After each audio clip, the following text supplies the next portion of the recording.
aldattın. Gözümdə gör necə batdın.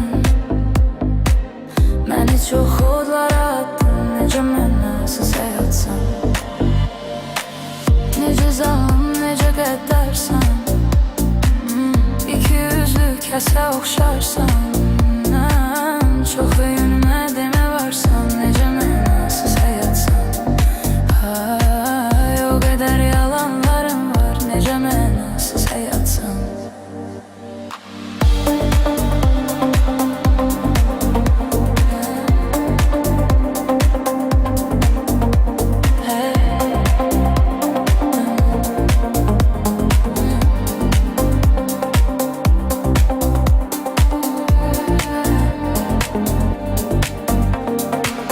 Beni kurtar bu zulümden,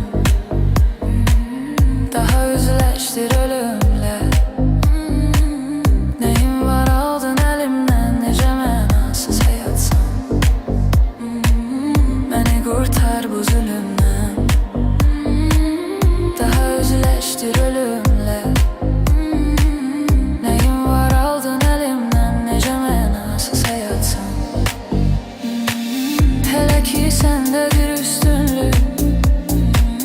Neyim var axı düzgünlük. 3 günlük, 5 günlük, necə mənasız həyatsan. Ay, o qədər yalanlarım var. Necə mənasız həyatsan. Hətta bezdim mən özümdən. Gəl incimə bu sözümdən.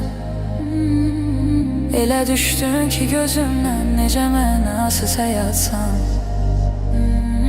Daha bezdim mən özümdən.